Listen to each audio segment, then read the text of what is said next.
Hey there, welcome back to another episode of the Freelance Friday podcast. Today, we're getting a little meta because we are talking about podcasts and how to start one step by step. Now, if you're here, you probably already have some idea of why podcasts are a valuable type of content to leverage, but let me give you my 1 minute take on why I think they're important. Well, I think podcasts are really great for mid-funnel content.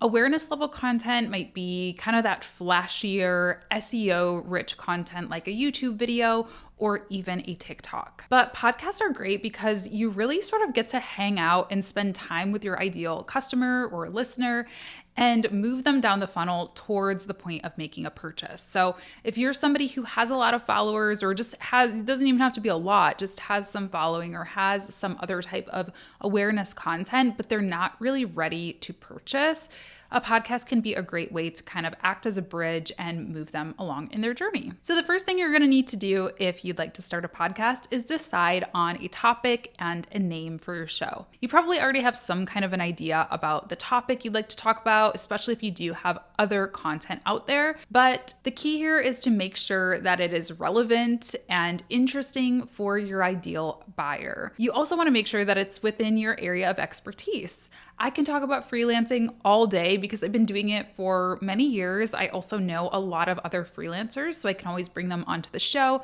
to share their expertise and their insight with me.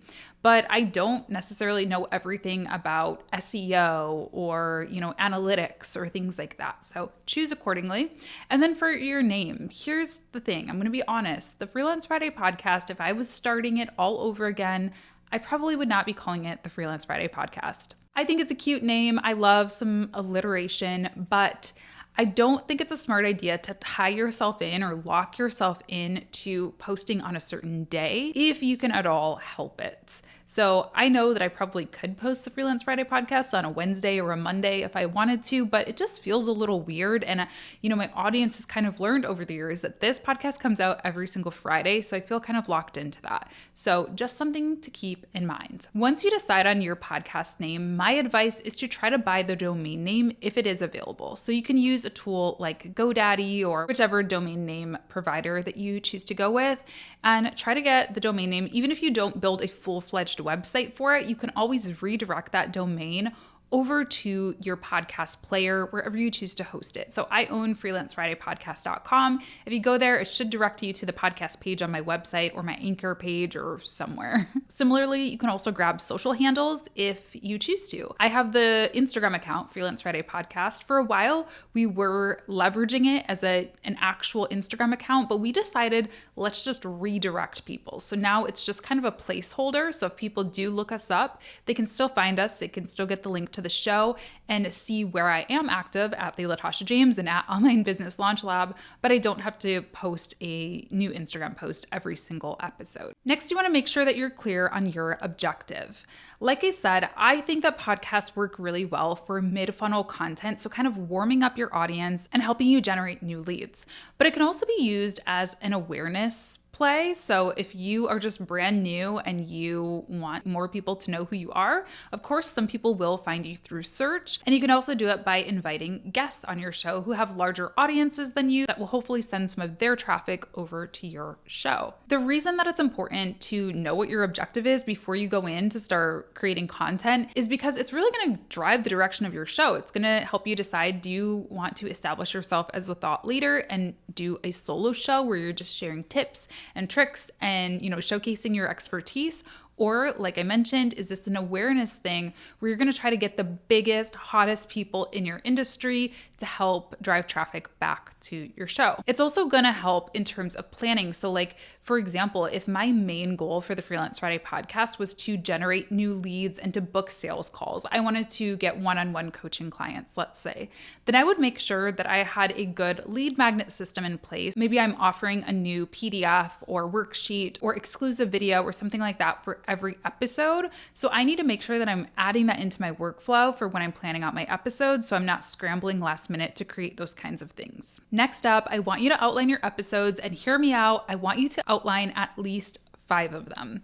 I know this might seem overboard, but one of the things I see a lot of people do is they get really great ideas for content. And this goes for YouTube channels and just video content as well. They get really great ideas and then they, shoot one and then they get burnt out because it's a kind of overwhelming process. They can't keep up. They feel like they're on that hamster wheel and then they just fade out. So I don't want that to happen to you. So what you can do to mitigate that is just go ahead and plan out a bunch of different podcasts so you're ready to go. And this is also great because when you launch your podcast, you can set a couple of them live to start, maybe 2 or even 3. That's going to give new listeners the opportunity to sort of binge your show and really become a fan, even if you've only been on the air for a week. I believe that I launched my podcast with a handful of episodes live, but I actually batched like between 5 and 10. So I'd outlined them, I'd recorded them, and they were pretty much good to go. So I could just schedule them out and always be, at least a few weeks in advance. And I still do that. I still try to work ahead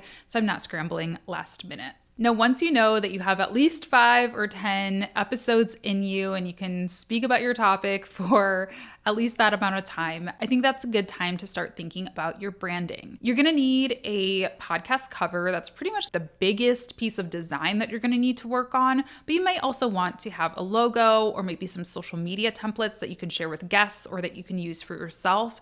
So it's totally up to you. If you're a designer or at least semi-comfortable with design software, then you can just go for this yourself. Of course, the podcast cover is just a square graphic, but I personally would recommend outsourcing it to a professional if you have the budget, and especially if you're doing this for business and you want to be taken very seriously. Now, if you're just creating a podcast just for fun or you're just kind of dabbling, totally okay to DIY it. I DIY'd my podcast cover. I actually really think I need to get it redone just because it's been the same for like 4 years. And then the other piece of sort of branding that you're going to need to come up with are what we call bumpers. So these can include like your intros, your outros, your mid-roll ads, if you have anything that you want to use as a mid-roll, your music, all of those kind of audio elements, you're going to want to make sure that you have a plan for those as well. So over the years, I've actually really cut all this stuff down. I used to do this really long intro and outro. It used to be super detailed and it kind of makes me cringe now, to be honest. But you know what? I think that's what it's supposed to be like. They say that your old content is supposed to make you cringe because that shows growth. So yay, growth. But anyway, over the years, attention spans are just different nowadays. And I also think a lot of my audience, they're return listeners. So they already know who I am. They don't need me to say, hi, I'm Latasha, I'm a marketing strategist every 2 seconds in their ear. They kind of already know. But if you're just first starting out and you don't necessarily have an audience who knows you, maybe it's not a bad idea to have a short intro. I'm just gonna put an emphasis on short there. I don't think they need to be too long. Another thing that you can do is create ads for yourself. So create mid-roll ads just like you would for a sponsor, but create them for, if you have a membership group, or if you have a course, or if you have anything like that that you want to drive people to, just record a little ad for it once, save it in a folder, and now you can pop that in anytime you talk about one of your products and it needs a little bit more emphasis, or you want to drive people to it, you have that bumper ready to go. As far as music, you can look on any copyright-free music site. The U2 audio library is a great free option, and I really love Epidemic Sound as a paid subscription. Next, you're gonna need to decide on your equipment. And the reason this is so far down the list, again, is because I wanna make sure that you get this far before spending too much money on anything. This is a big mistake I see, is people just get way too invested. They wanna buy all the fanciest things, and then they never start, or, they do have pod fade and they burn out after 1 or 2 episodes. So I think it's a good idea to wait for equipment a little bit later, unless you already have stuff. And I also think it's a great idea to start with what you have, if you do have anything. I definitely did not start with this microphone. I started with a Blue Snowball. It is like a $30 or $40 microphone. I worked my way up. Basically every season I would upgrade my equipment. So this is the Shure MV7 microphone if you're looking for this. And another microphone that I really love is called the Samson Q2U. I used that microphone for many many years actually, and really, really liked it. And it's very, very affordable. So really that's all that you need is a microphone, a computer that you can plug your microphone into. I would recommend getting an external hard drive because you're gonna have a lot of audio files and a lot of video files and images and things like that for promotion. And you'll also need some type of editing software. I like the tool Descript. You can record into that tool, and then you can also edit your podcast. You can also create shorts and, clips of your podcast really easily using that tool, both for video and audio. But you can also use a software like GarageBand is one, and there's a ton of others. So just do research on best audio recording software and editing software. And then the other thing you'll want to think about at this stage is, do you want to do audio only or do you want to add video to the mix? Now, I'm partial, but I think video is a really great idea if you can swing it. There have been indications from YouTube that they're interested in us podcasters, let's just say, and they like us being on their platform. I also think it's great for discoverability. Actually, I'd be curious to know if you're watching on YouTube and you want to drop a comment and let me know, like, where did you find me? How did you discover my channel and my podcast? I'm really curious to know because most people say it's through YouTube. Some people, I've heard from a handful of people that they have found me through the podcasting platforms, but I would say the large majority is through YouTube. YouTube is a search engine. It is a Google product. So it just gives you that much visibility. So I think it's smart to at least use as an additional placement. Now, if you're doing YouTube, you of course have to factor in video equipment as well. And what I'm gonna say once again is start with what you have. Don't worry about being perfect. Seriously, your iPhone quality is pretty darn good these days. I use a couple of different cameras. I can link them for you. Right now I'm shooting on a Canon 80D, but I also use a Canon M5 a lot. I have a tripod and then I just have a little bit of lighting. So it doesn't have to be anything too fancy. Like I said, iPhones are amazing. I actually did a video test in my course, the Video Lounge, where I showcased an iPhone, my Canon 80D and my Canon M5, and I showed the different setups. And honestly, I think the iPhone holds up pretty darn well. If you're interested in learning more about creating high quality video, I do have a course called the Video Lab, which is self-paced. You can go at your own pace and take it right now. And we're also getting ready to start a cohort of the Video Lounge, which is a small personalized mastermind group. We'll be getting together to hopefully help you create your first 10 videos this summer. It is interactive. It is, like I said, it's very small, so it's actually application only. But if you are somebody who is like, yes, I want to start a podcast with video element, or you just want to start a YouTube channel for your business, please apply. You don't have to have an active presence or anything to be considered for it, but I am trying to keep it curated and small just so everybody gets a lot of attention, from me and from one another and gets to know one another in the group. I think it's going to be really, really fun though. Okay, next you're going to need to edit your show. You can either edit it yourself or hire an editor. Like I said, I like to use the tool Descript for editing. It's just super easy, especially if you are not an editor. I've been editing YouTube videos for so long and videos in general for 15 years of my life. So it comes pretty naturally to me. But if you're brand new, Descript actually, it's like a Word document. It provides a transcript of your show and then you can just delete the words and it creates jump cuts for you. It is so cool and it works with video and audio. If you want to hire someone, that's a trade-off. And I personally am going to steer you in the direction of hiring an editor if you can swing it. And if you are already running a busy business, learning how to edit to your plate is a lot. It is a full-time job for a reason. So I've hired editors on Upwork. I've hired editors on Facebook groups. And I've found editors just through word of mouth and through, referrals. So definitely consider if the reward is worth the risk, I suppose, in that regard, because they really can save you a lot of time and also act as sort of a creative consultant for you too and give you new ideas that you may have never even thought of. And lastly, you're going to need to choose a host for your show. Now, YouTube, you just go to youtube.com, you click on upload, and YouTube servers host my videos and distributes them to you, and I don't need to really think about it.